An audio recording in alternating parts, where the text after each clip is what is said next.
Hey,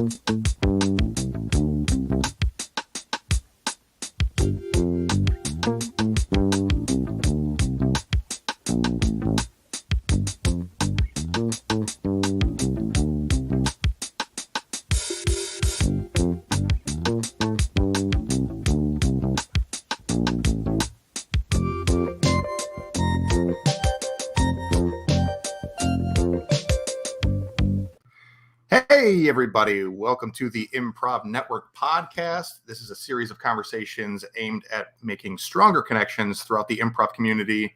I'm James Quesada. And I'm Bob Wick. And we are your education team for the Improv Network.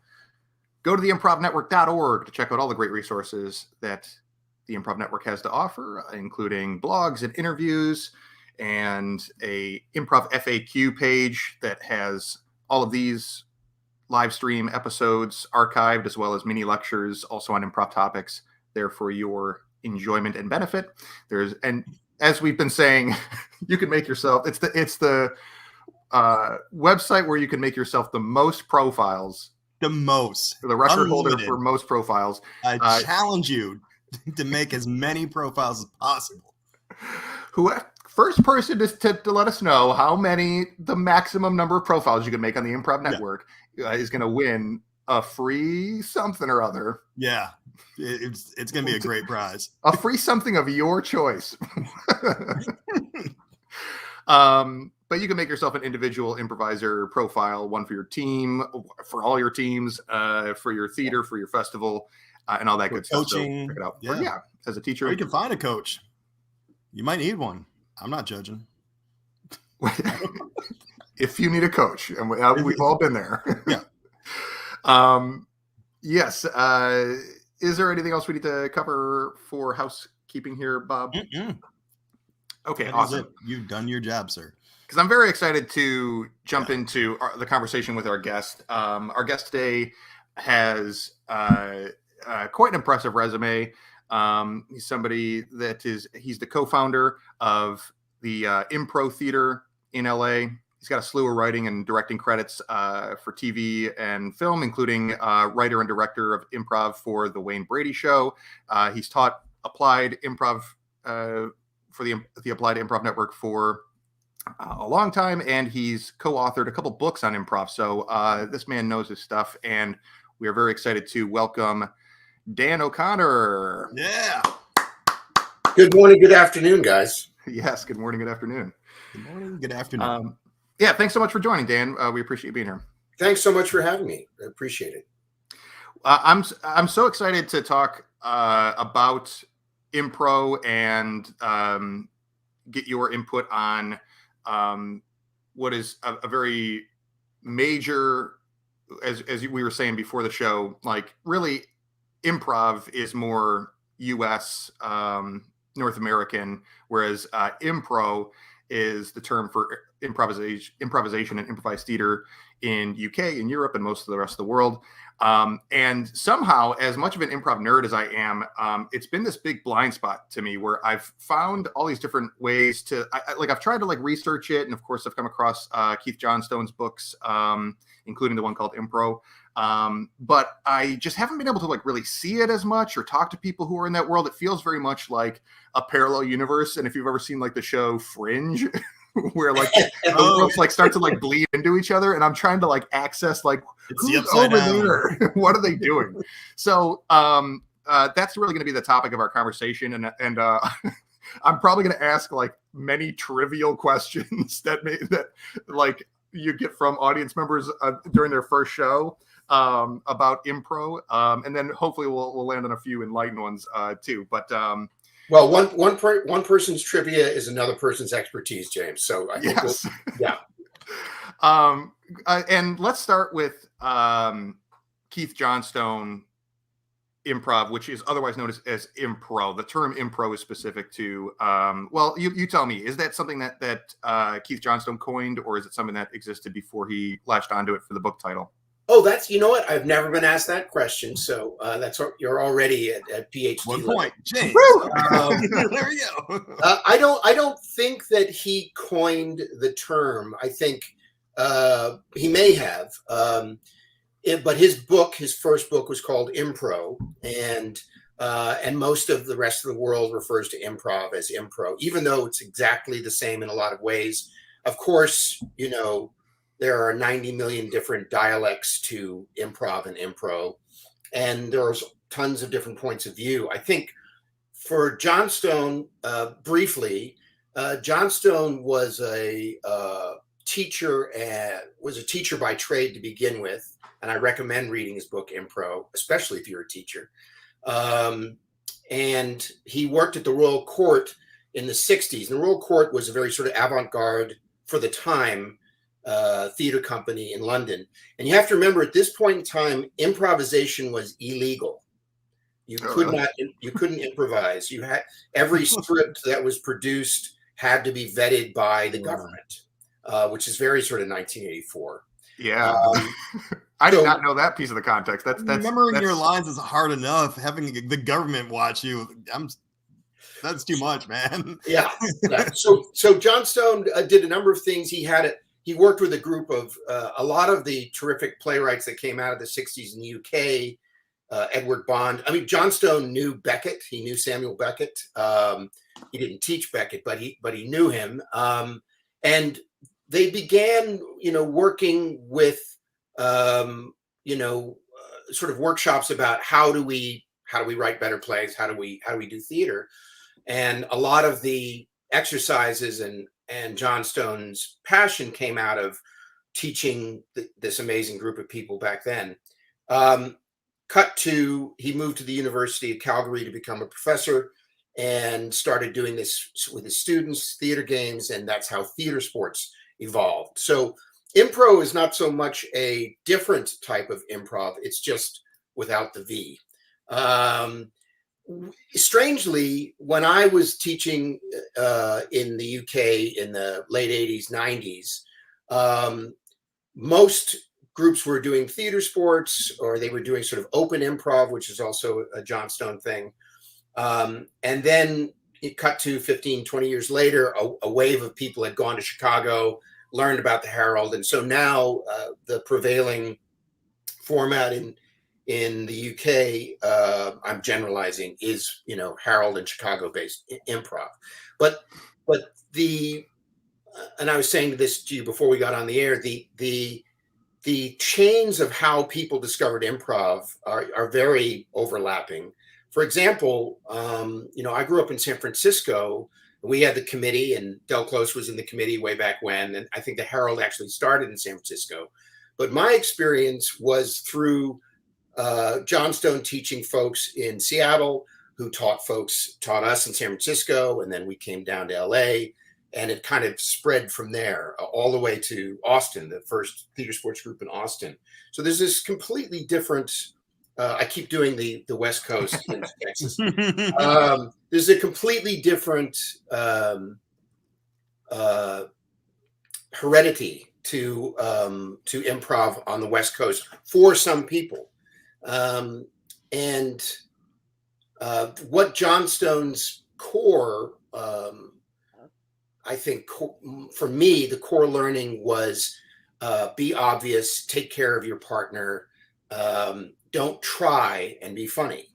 The whole concept of the more obvious you are, the more original, which I learned from Johnstone way back when, really was a transformative thing, rather than, because I always thought, because I grew up as an actor, and I always thought that, you should do your best. But of course, doing your best means you kind of step away from the moment. You're now thinking about doing something as opposed to doing something. So briefly, when I was 8 or 9, I got sent to the American Conservatory Theater to become an actor, and started doing improv very early because we were 9-year-olds. We couldn't memorize a lot of stuff. Yeah. And we got taught Commedia dell'arte, and then when I was in high school, as part of a theater company that used to open plays by doing an improv set before we would do the play. I went to a London drama school where we did contact improv, completely different physical improv. when I got back to San Francisco, I was, unemployed actor trying to figure out what to do next. And someone dragged me to a Theatresoprts workshop taught by Rebecca Stockley from Seattle. And the San Francisco actors that I was working with, and I was 22, 23 at the time, everybody else were, 10 years, at least 10 years older than me, and professional actors, and had been in San Francisco working. So they wanted to form a theater company. And so I really was very lucky. I got to start doing professional improv and start teaching professional improv almost at the same time. So because we decided to create a theater sports company in San Francisco, which is Bats Improv. And so I got dipped in the holy waters of Johnstone. And that's all we did. We taught from the Impro book. We taught theater sports games. And it wasn't until he came down to see our shows that we realized just how much we were fucking it up. Oh no.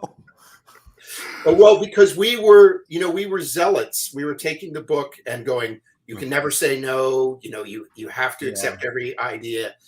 And we did a show at the Zen Center in San Francisco, because the Zen Center in San Francisco was very into Johnstone. They thought that improv was a very Zen thing. So they would bring him down, and we would kind of grab him as well for workshops for us. But he came and saw a show, and he said, "What are you guys doing? You don't have to say yes to everything. You don't have to do this. You don't have to do that." And it was it was an epiphany in terms of being able to look at this stuff, not so much from a rule-based place, but just from a story place, from a listening place, from a paying attention place.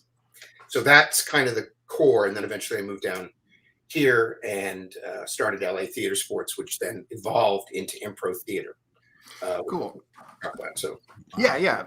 I guess just again to get some like context before we get the story of your theater. You mentioned specifically Theatresoprts, and I know that there's also in Impro show styles like Maestro, and what was the other one? That's it's not Day in the Life. I want to say Life Game. Yeah.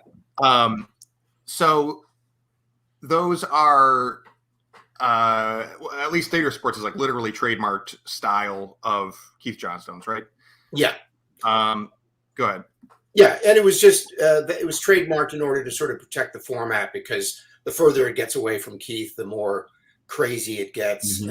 People start bastardizing it, and also the idea was just to create community globally, because there are theater sports groups in Singapore and Trondheim, Norway. They're all over the place.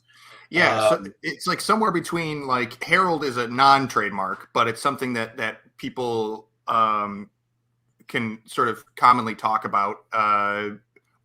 Between that and like comedy sports, which is like a franchise and a business, somewhere between that is just the idea of like a trademark style that has a little bit more curation to it, but is still open enough for anyone. You don't have to like. Do you have to like buy a license, or like how do you get approved? No, anybody can do theater sports, and the ITI provide. The ITI is the International Institute, International Theater Sports Institute. Okay. And can you guys tell that I've had a lot of coffee? And what the ITI does is kind of manage Theatresoprts and Maestro. They don't really have anything to do with Life Game, which is still run by Johnstone, but Johnstone donated the formats to the ITI in order to sort of provide information, have a global hub where you could find out how to play Maestro. There's books in many languages, not as many as we would like, about how to do theater sports, how to do Maestro, and to help people do it, to help put it in schools. And so it wasn't so much that we don't want the wrong people doing it. It was, I think the original idea was we want everybody to do it, and we want to help them to do it in a way that's good. And there's tons of, the original Comedy Sports group was a theater sports group originally in Madison, Wisconsin. And there's lots of competitive improv on the planet, but Johnstone didn't really care about the competition.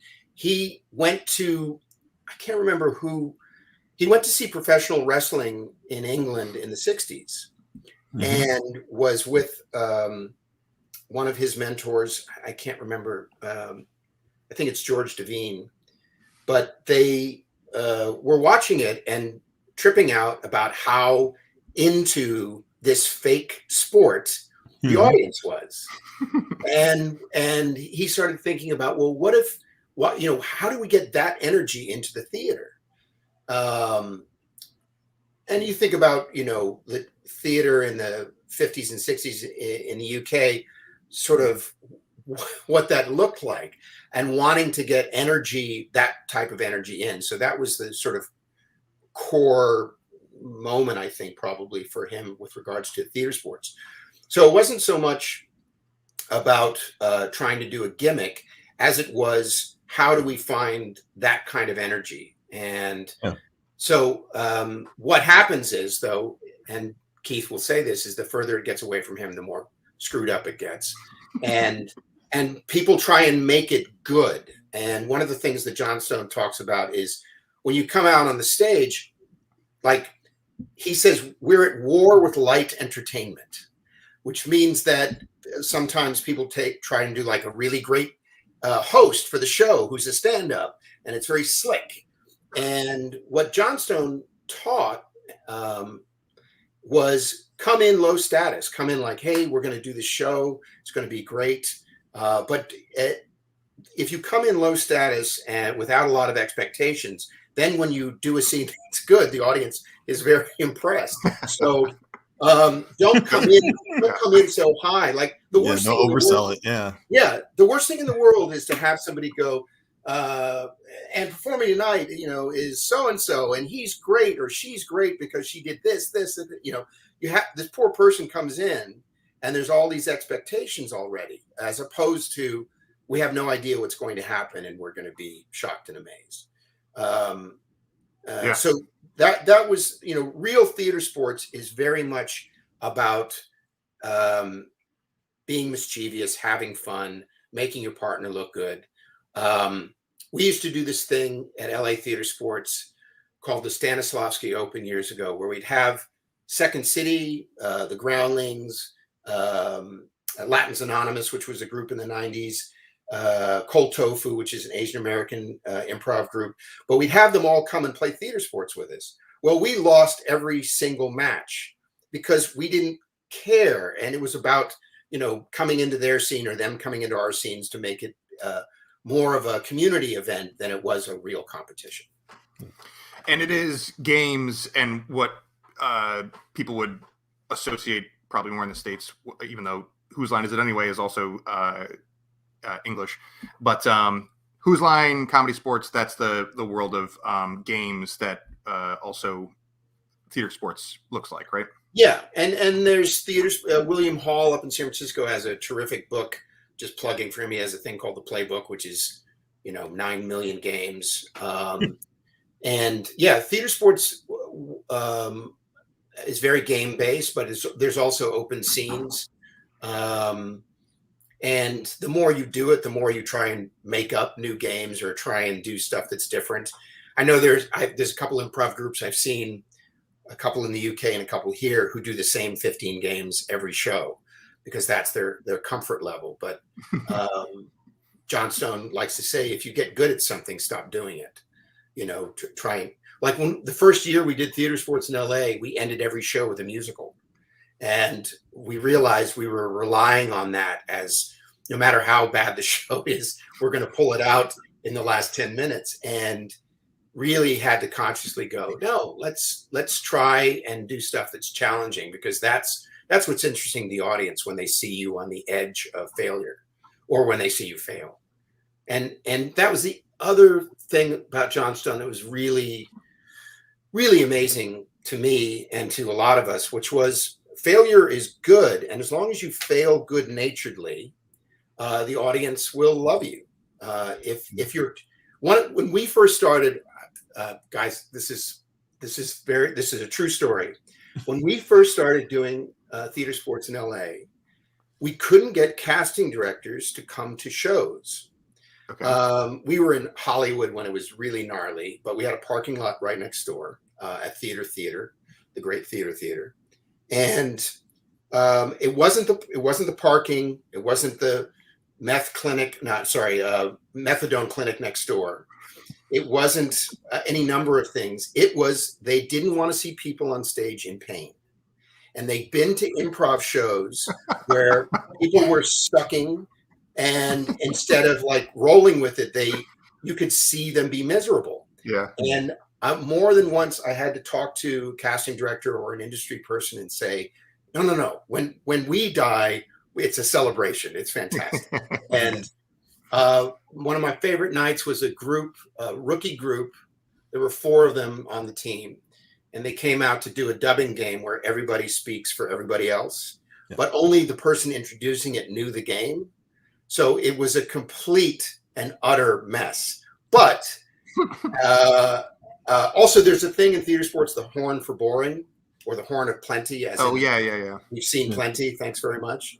And when they eventually got horned, they grabbed hands and took this, Royal Shakespeare Company bow, and the audience loved them for the rest of their show, because we're mammals. So if I'm watching you on stage suffer, or you're watching me suffer, as long as you're okay with it, then that somewhere deep down inside, I'm going, okay, he's okay with it, I'll be okay with it. But as soon as you start to panic, there's anxiety that builds up in me. So that was a profound thing for me to learn, which was just lean into the failure and really enjoy it. Yeah. And so speaking of those devices that are specific to theater sports, well, let's talk about, take us to co-founding Theatresoprts in LA, and like, what do those shows look like? One main question I have is about, like, isn't there generally a role of a director? I think that would make sense, as we would call it a host otherwise, for theater sports. Is that something that's everywhere in Johnstone, Impro? Yeah, this goes to like I played, I won't say which city in Germany, but I played where the local group had a host and a referee and judges. And so the host was usually a stand-up who would riff and do their tight 6 minutes of stuff. Mm-hmm. Then the MC would also interject during the show. The judges would have something to say. So by the time you got to the improvisers, you were 15 minutes into the show. That's not real theater sports. Real theater sports, there's not really a director on stage. There's a referee, and the referee doesn't do a tight 5. They basically explain what theater sports is, and then brings in the judges. There are 3 judges who are scoring from 0 to 5. And the idea of the judges is to basically be the parental units in the theater, and the improvisers are like a group of children who've just been let go for summer vacation. And the judge's job was to score lower than what the scenes are worth, so that the audience has a place to focus their anger and support the actors. Yes. So to answer your question, the real job of the MC was just to move the show along, but not to, in fact, like in a lot of Canadian theater sports, you don't see the MC / referee most of the show. They may be on a microphone, just judges scores, and then you see the judges throw up their scores. So there's a scorekeeper, what have you, but it doesn't matter who wins. And the show is not about the host. The show is about giving the improvisers the space to have fun, misbehave. The other thing that Johnstone did, which is really brave, is if the show sucked, this was at the Loose Moose, which was his first theater up in Calgary, they would offer to the audience their money back. Hey, we felt like tonight, you know, we didn't hit it, so feel free to get your money back. And the audience was so moved by that they would usually not take their money back, but come again, because they thought, this place is willing to give me my money back. They, you know, and honest, they're self-aware enough to be like, hey, that wasn't the best. Yeah. And as you guys both know, improvisers are the worst judge of their work. Oh, wow. Yeah. You're Totally. not lying. Those conversations you have with yourself in the car are some of the most brutal ones you'll ever have. Yeah. Yeah. Okay, so you start up Theatresoprts LA, and yeah, I started it up with Ellen Idelson and Forrest Brakeman, both of whom had been up in the Bay Area, and Forrest had actually moved down here and had another group, and Ellen had gone to, you know, I think she'd gone to Harvard to go be part of the theater program there, and just didn't dig it. And we came and brought down a couple of coaches from San Francisco, Rafe Chase and Barbara Scott, and we did a 1 weekend workshop, and all of a sudden we had 25 people in the mix. Jeff Murray and Nicolette Chafee at Theater decided to agreed to give us a space on Monday nights, and within a month we were doing packed houses Monday nights in Hollywood, and people couldn't get enough of it. It was really fun, and that wave kind of went for about 4 or 5 years, and we ended up transitioning a little bit, which I can talk about. But the initial thing was just reaching out to all of these, you know, wandering improvisers in LA who either didn't have a home or were unhappy where they were or whatever it was, and giving them some place to be. And also, we didn't demand fealty. We were like, hey, you can belong to as many groups as you want to do, study anywhere you want. Keith is very anti-guru, and we tried to embrace that. The idea that all improv is good. You know, if you enjoy it, then great, as long as you're not harming anybody. Mm-hmm. So yeah, the beginning of LA Theatresoprts was really just a terrific time, and with an amazing and pretty within 4 years the company was 88 people. Oh wow. Yeah. So it grew exponentially. And how long between the formation of Theatresoprts LA to you opening up Impro Theater? Impro, we the first show for LA Theatresoprts was November '88, and somewhere around sort of '99, we got our own theater in the Valley, and I went off to New York. I think I was telling you about this. I went off to New York to work with the Improbable Theater of London to do Keith Johnstone's Life Game. Myself and Brian Lohman went off for a year to go do Life Game. So an off-Broadway show that was all improvised, which was terrific. And when I came back from New York, there was a real like, we don't want to run a theater. We don't want to, you know, take care of a building. So LA Theatresoprts kind of just stopped for a while. And there was a core group of us who still wanted to do this work. I had been really inspired by the Improbable guys in London, in New York from London, because they were doing all sorts of theater. They were a theater company. They weren't an improv troupe.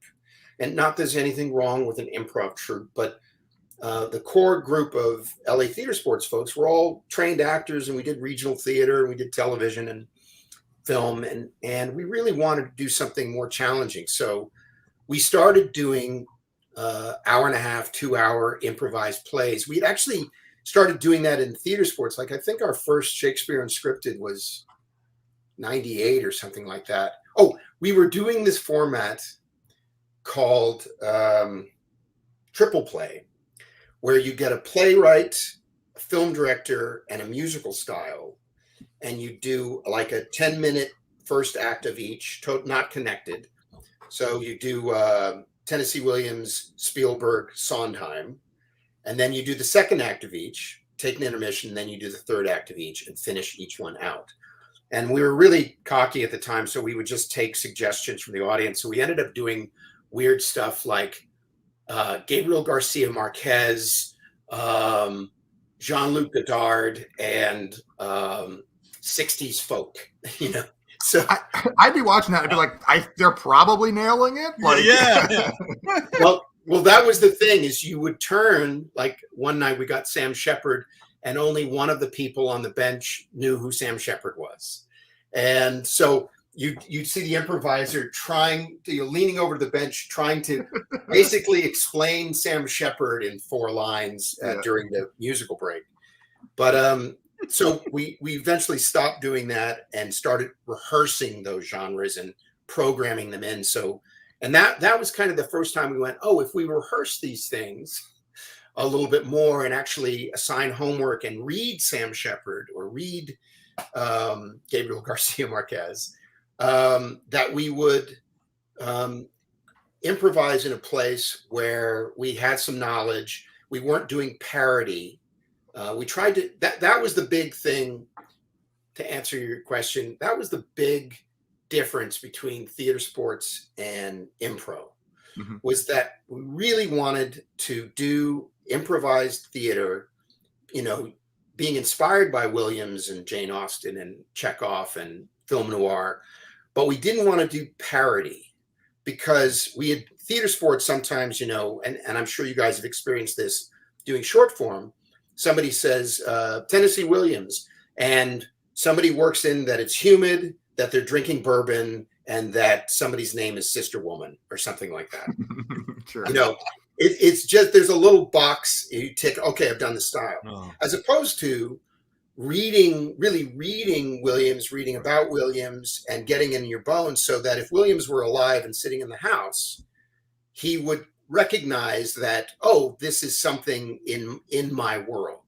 And it can't help but be funny because it's improvised. But I remember the first time that the light bulb went off, we were really onto something. We were doing a show up in Ventura, and there was this sort of ingenue boy who had a very overpowering father, kind of a big daddy character.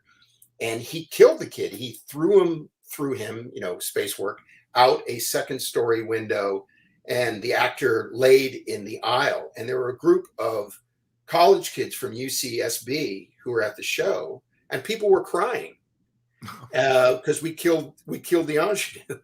And that was kind of the thing, is, and Johnstone has said this before as well, and many other theater teachers said this. It's fine to make the audience laugh, but what about scaring them? What about moving them? Because the things that people talk about in the car on the way home, or on the bus on the way home, or whatever, are the stories of what happened that night. So sometimes people remember the one-liners, but what's resonant, and this still happens, there are people who will come up to us and go, I saw the show where blank, blank, blank, they remember the narrative. They remember what happened in the show. And sometimes, and also they remember what went wrong in the show. But sure, it's memorable, and it's sticky. It stays with them.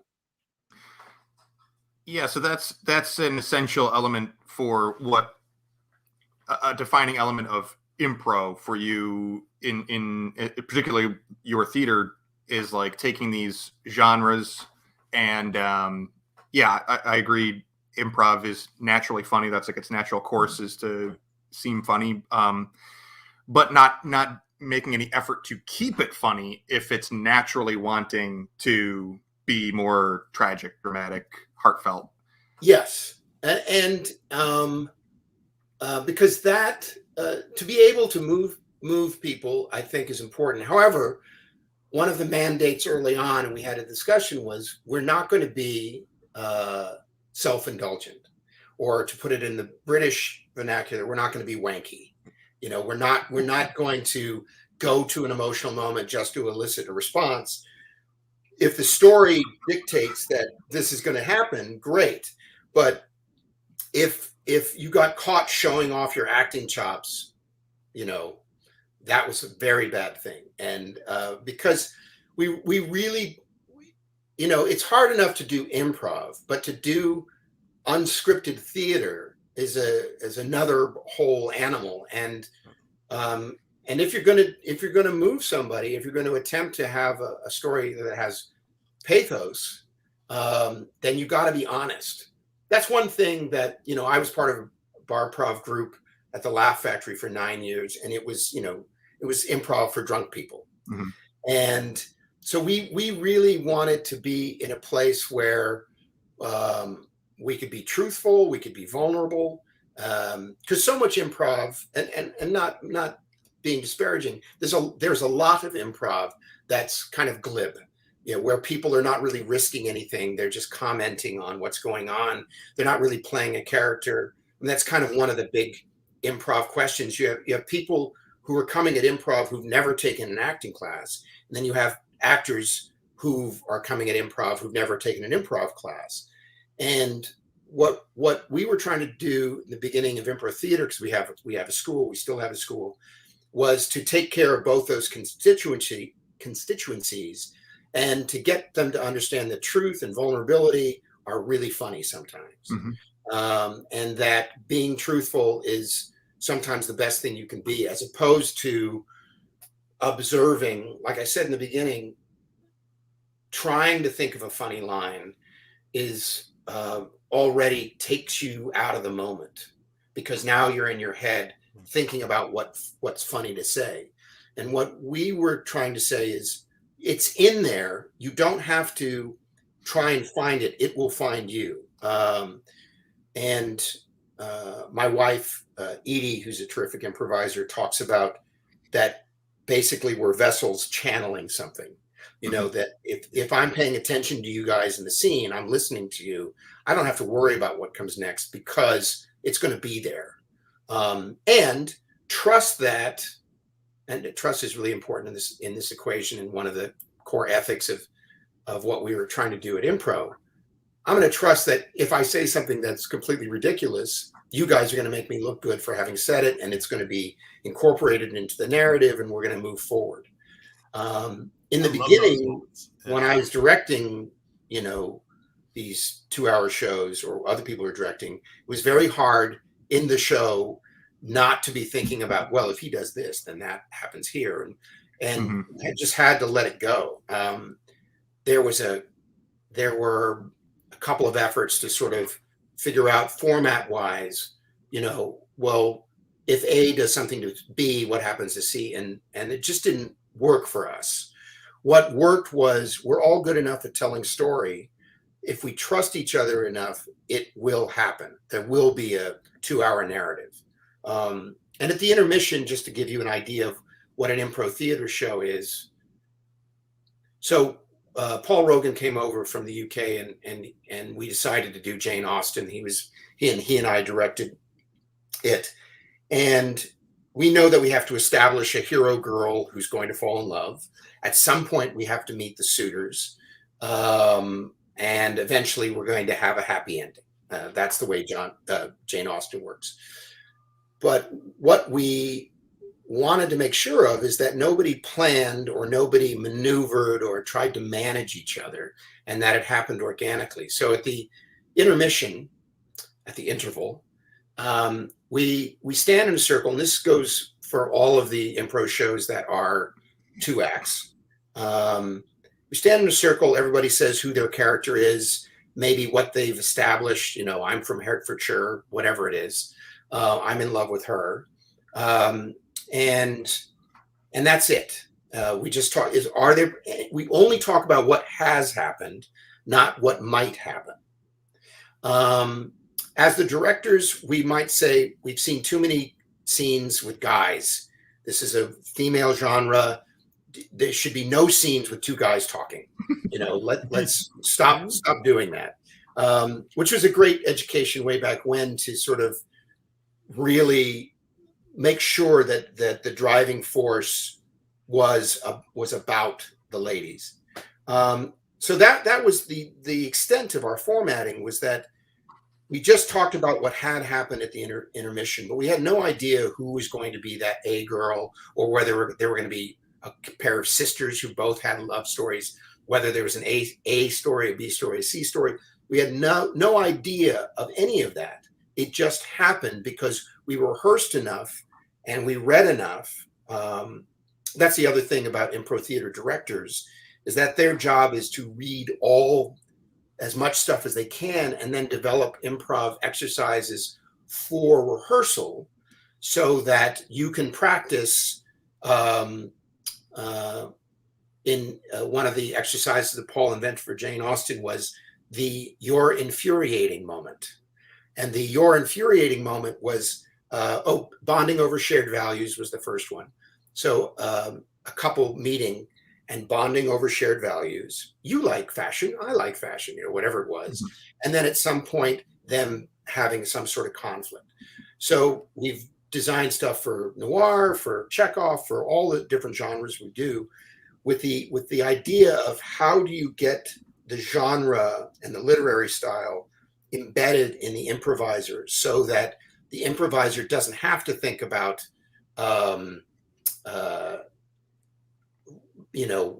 what people wore at the time, what people ate at the time, that sort of thing.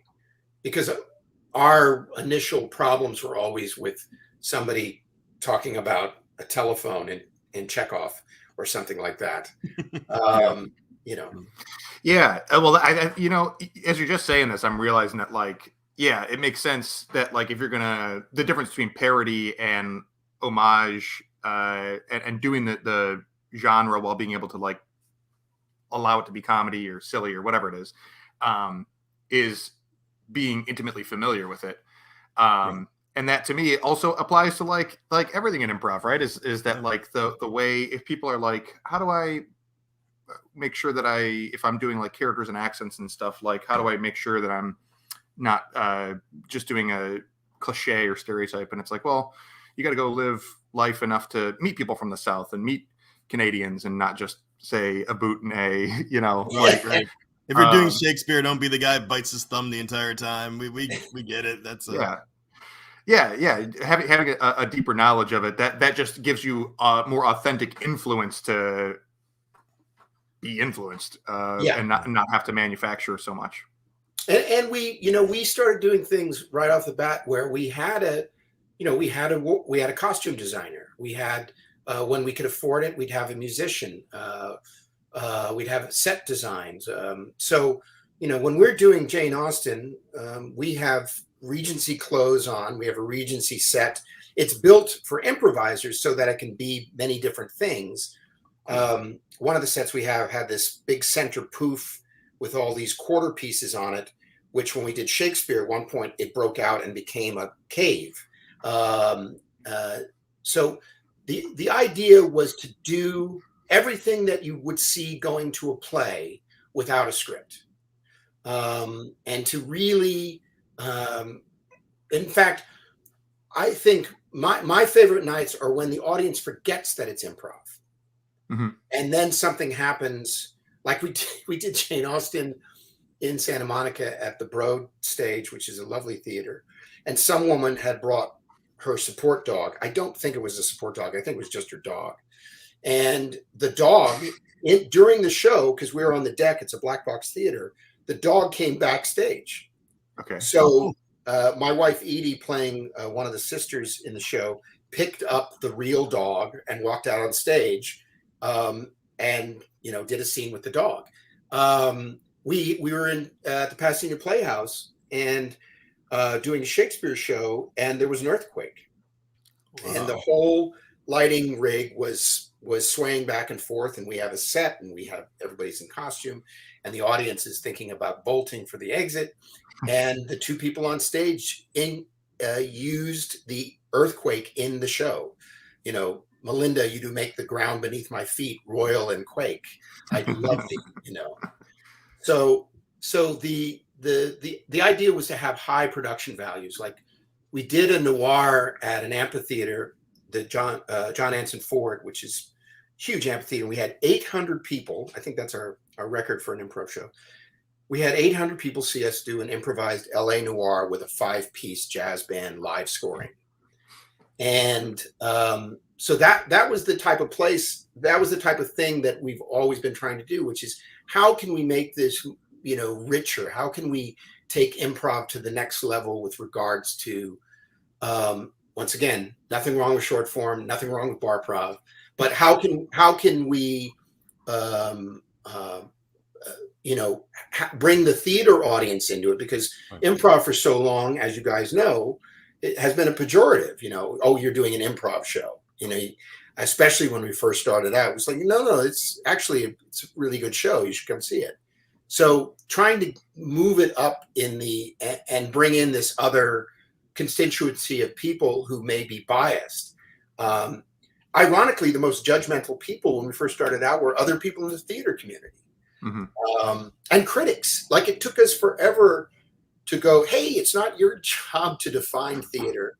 It's your job to observe theater. And we say this is theater. So come and see the show. And, we had that thing of people going, well, they must have had set bits and things like that. We go, come back the next night. We actually got a critic to come back the next night. So he wrote 2 reviews. Both were positive. But in the first one, he had said, obviously, they have set bits that are really funny.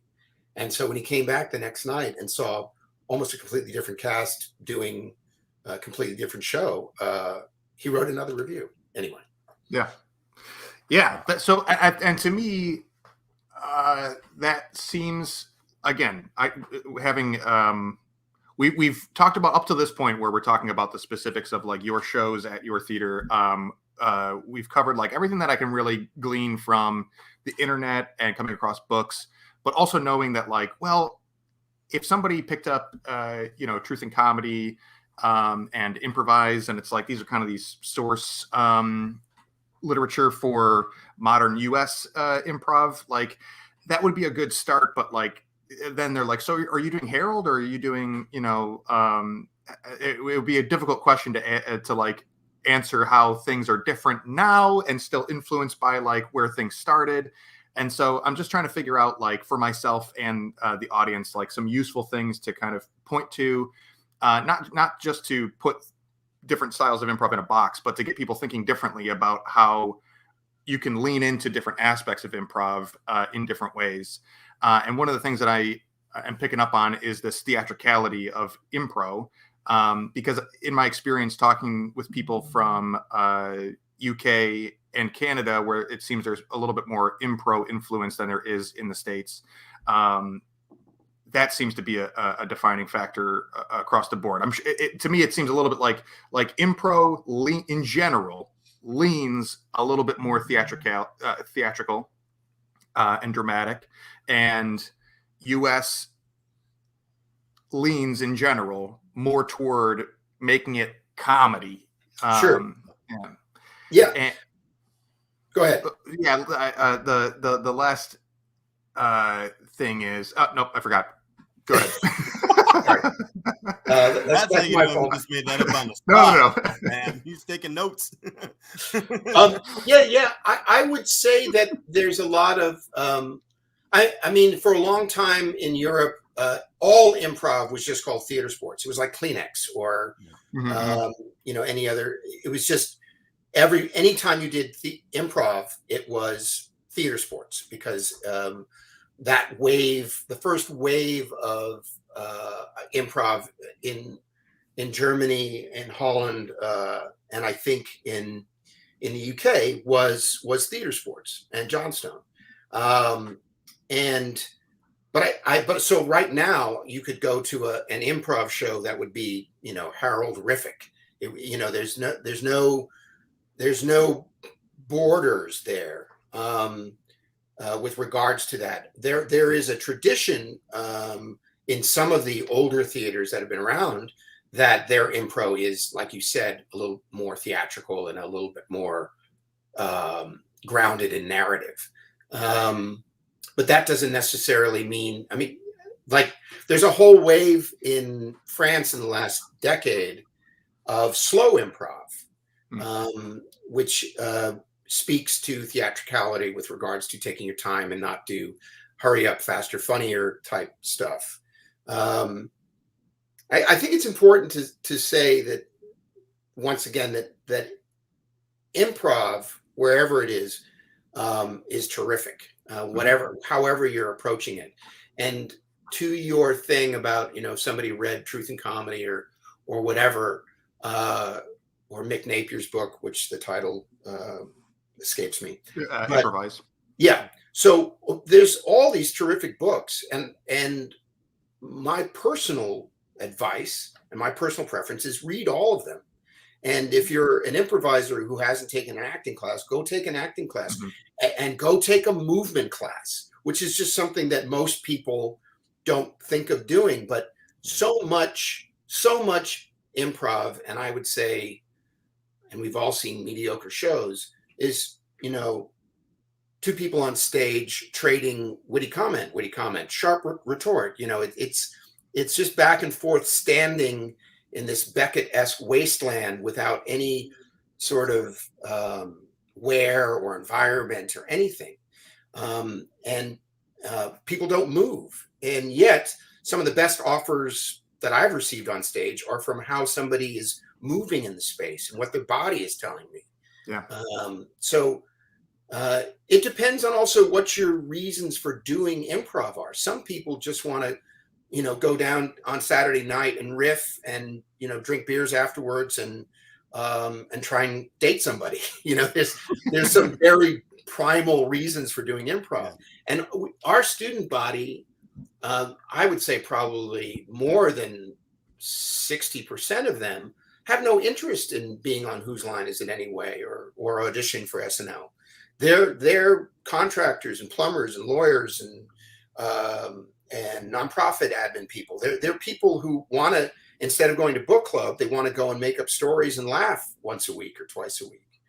So, but if you want to be a performer, having, the more you can. We lost Bob, but we'll keep going. It's okay. The more experiences you can have with regards to everything from acting to movement to improv to reading Chekhov, I think it's going to make you a better improviser. Absolutely, I agree, especially on the physical theater front. I mean, it's hard to weigh, is acting more important than physical theater, and where do you draw the line and all this. But physical theater, I love personally, and again, maybe it's just I consider it a little bit more like precious because I come across it more rarely. Like I know where to find acting classes a little bit more easily than where to find physical theater classes. And I would love to talk to you about contact improv too, because that's I believe I know what that is, where you are leaning against, it's like dance, improvised dance and wrestling, sort of leaning against each other and rolling and finding movement while always being in contact with a partner. Is that right? Not necessarily. In fact, my drama school teacher knew nothing of what I would say improv or impro is. She taught us this weird thing that was just about moving in space. So I haven't taken a contact improv class, but I think that's what she was trying to teach us. Gotcha. And one of the things she would do, no physical contact. So we would be dancing around. I remember she cranked some Ricky Lee Jones with a severe bass line, and we'd run around, the dance studio and not touch each other. And at the time, I thought it was ridiculous because I had learned improv in high school and as a kid. But I do think, like Viewpoints, Suzuki, there are physical theater trainings that can help inform you. Like at Impro, our first core level, which is kind of after your beginning class, is called physical core. Okay. And the idea is to get people to understand that their body is just as important as what they say. Yeah. And also, we're not trying to break it up into, this is your soup course, this is your entree. It's all one thing. And the more we can think of it as one thing, the more holistic you are as an improviser, if that makes sense. Yeah. Okay, well, we're coming toward the end of our time. So real briefly, I remembered my last little point on what I was hearing from you on the theatricality and everything for improv, which is that like I hear, this is my experience, is that I hear a lot in teachings in improv and at big theaters like IO or UCB that are like, it doesn't have to be funny. UCB is a little bit more on the comedy side, but like IO in particular is like, let it be heartfelt, let it be tragic, leave room for just that truth that isn't necessarily funny. And I think that exists a lot in the teachings, but I don't see it a lot in the shows. Like, at least not as often as you would think by how frequently you come across it in the teachings and whatnot. And so to me, that is just an interesting little tilting point. Again, I don't think anything's exclusive from improv and nothing's exclusive from Impro, but it's an interesting tilting point. And I wonder if you have any thoughts on like, if you agree with that, and if it comes from like Impro being London, UK based, and that being a place where theater is a little bit more respected, might not be the exact term I'm looking for, but like it seems like theater has a different connotation to it as a profession in London, as far as I understand, than it does in most places of the US.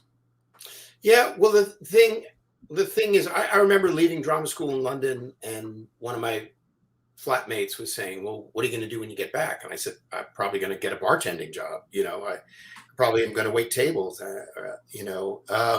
And he was aghast because being an actor was is a noble profession, and he was just going to collect unemployment until he booked a job.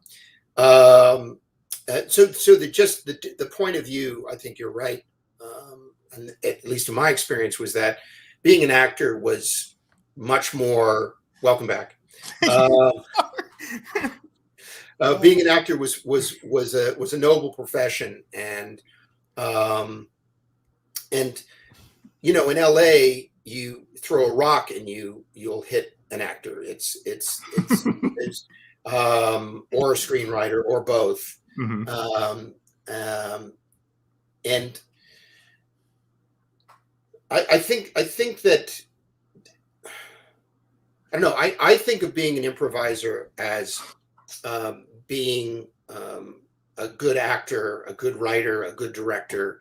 I think of being an improviser actually as being a good human, which is one of the reasons why I wrote two books with Jeff Katzman about improv as a applied improv for your life thing. Was I think what we get to do on stage, if we're following all of the traditional guidelines of improv, make your partner look good, serve the story, fail good-naturedly, mistakes are gifts, all of these, yes, and all of these pithy improv sayings, if you really apply them to the other areas of your life, it makes you a good human being. So I know that's a long stretch from your original question, but I think that for me and for a lot of people who've been through Impro, it's about realizing that this is all a practice. You're never going to be perfect at it. And it's not about being famous. It's about having a good time, sharing joy, and creating good stories. I don't know if I answered your question, James. You did. Okay. And then I think you wrapped it up nicely by saying that ultimately that's what you just described as what Impro and Improv have in common. And, not to overthink the differences so much, but to embrace what really is, at the heart of both of them and all of improvised theater. Yeah. Really quick, Dan, can we plug your book, the one for the Improv for Life book? Yeah, Life Unscripted, using improv principles to get unstuck, boost confidence, and transform your life. That's the one that Jeff Katzman, who's a psychiatrist, he works at a teaching hospital, and he was a student of mine way back when. And so that was our first book, basically about not paying attention to to the scripts that other people give you, but to actually live your authentic life, be, I guess, write your own script. Oh, Bob, you had mentioned that voice in the car on the way home after a bad show. And we talk about that. We talk about your buddy, the person who's on stage going, wow, that was a dumbass choice to make, or whatever it is. Yeah. And to really make friends with your buddy and not to let him or her bring you down, but actually to make it more of a cheerleader than anything else. And the second book, which came out in June of this year, is Ensemble, Using the Power of Improv and Play to Forge Connections in a Lonely World. We started writing that a month before COVID. And so, because we had been inspired by the fact that in the UK, Theresa May, the Prime Minister, had created a minister for loneliness, because loneliness is actually an epidemic. Mm-hmm. And so we started writing, and then of course the book changed a great deal during COVID, because we were dealing not only with loneliness, but also just how we connect to each other, what our ensembles are, our family ensemble, our friend ensemble, our work ensemble, and how ensembles help us to engage with the world, and also when ensembles are not necessarily a good thing. And we definitely were, we definitely had to take a look at things after the murder of George Floyd with regards to how that connection between the police and communities, and the fact that there is proof, and there are theater companies who've done work using improv to get police and members of the community to actually engage with each other, play improv games, break bread, share things. So we started seeing applications for improvisations everywhere and in all aspects of life. And that's what the two books are about, is so it's not about being a performing improviser. It's just about being a good human being and being happy. Excellent. Well, I think that's a great place to leave it. Thanks so much, Dan, for joining us. It's been a great conversation. Thanks for letting us into the parallel universe, to me, of Impro. Is there anything else you want to plug? I hope people come check out the theater, Impro Theater, and see some of those shows. Are you up and running right now? Yeah, we're doing virtual shows. We're doing horror unscripted currently, documentary unscripted. They're all virtual on YouTube.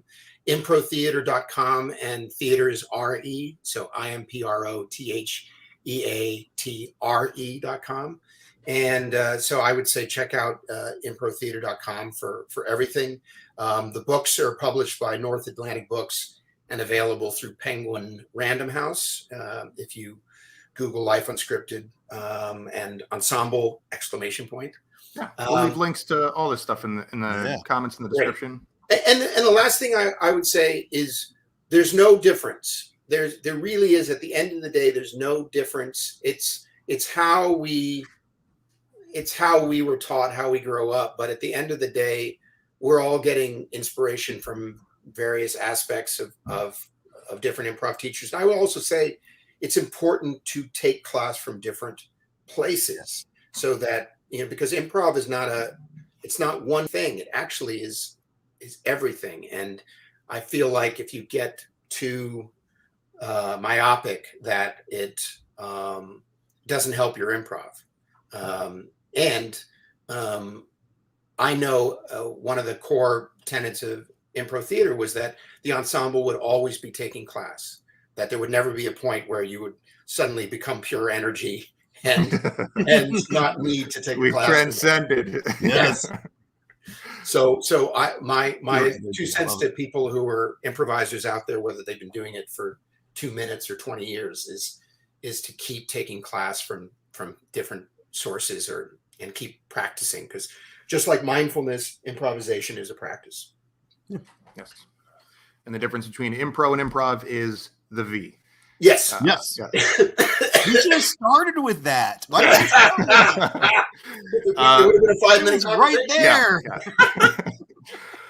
Thanks again, Dan. We really appreciate it. We'll make sure Yes. and we leave links to all of your content in the description and in the comments for people to enjoy. And to our audience, thanks for joining. Make sure to go to the improvnetwork.org to check out the archive of all these episodes, and reminder that we are a podcast as well as a live stream video show. So you can check us out wherever you can find podcasts. Thanks again, Dan. Thank you. Thanks for having me.